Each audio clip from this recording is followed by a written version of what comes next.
नमस्कार, मी कल्पेश शशिकांत सोनार, तुमचा मित्र, तुमचा भाऊ. सोन्यासारखे तुम्ही सोनं केस मिरॅकल कवितेमध्ये तुमचं स्वागत आहे. कशात तुम्ही सगळे चांगलेच असाल. त्या वरच्या आरूतचं तुमच्यावर लक्ष असो आणि तुमच्या जीवनात त्याच्या प्रेमाचा बारूद मात्र असो. तर मित्रांनो, मी रिसेंटली एक ठिकाणी जेवायला गेलेलो, कारण की आता लग्न सराई आहे, खूप ठिकाणी जात आहे. आणि तिकडे लग्न सराईमध्ये मला एक प्रेम मिळालं आणि त्या प्रेम मिळालं आहे आणि ते प्रेम मी मात्र आता रोज कंटिन्यू करतो. ती जी मुलगी आहे माझ्याशी रोज बोलते. तर त्याच्यावरच मी ही कविता लिहिली आहे. कवितेचं नाव आहे मी जेवताना आणि माझी नजर तुझ्यावर पडताना.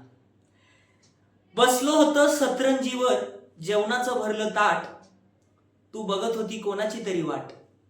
घेतला पहिला घास, तुझ्या संगती कनेक्ट झाला माझा श्वास. जेवताना प्रत्येक घासावर घात जात होता. जेवताना प्रत्येक घासावर घात जात होता. माझी नजर फक्त तुझ्याकडे वळत होती. माझी नजर फक्त तुझ्याकडे वळत होती. तू बघावं म्हणून तडतडीसारखं कारनामा करत होतो. तितक्यात आवाज आला, अरे जिलेबी दे इकडच्या ताटात. ताटातलं सपाट व्हायला आलं. जिलेबी घेण्याची आठवणच नव्हती. समोर माझ्या तू गोड इमारती होती. जिलेबी खाण्याची इच्छाच नव्हती. तितक्यात माझ्या समोर तू तिथे बसली. तितक्यात माझ्या समोर तू आली आणि तिथे तू बसली. बसताच थोडी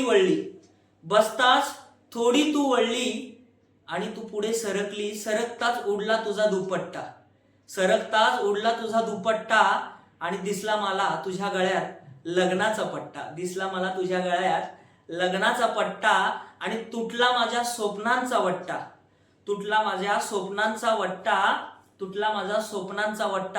आणि आता घेतो मी हा सुट्टा. तर मित्रांनो, ही कविता तुम्हाला कशी वाटली नक्की कमेंट करून सांगा.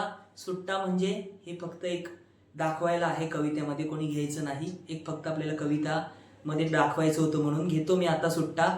तर मित्रांनो, आपण जिथे जेवायला जातो तिथे प्रत्येक ज्या रांगेत बसतो, ज्या ठिकाणी बसतो, एका समोरासमोर एक छान मुलगी येते आणि तिच्यावर आपलं प्रेम कसं होतं त्याच्यावरच ही कविता लिहिली आहे.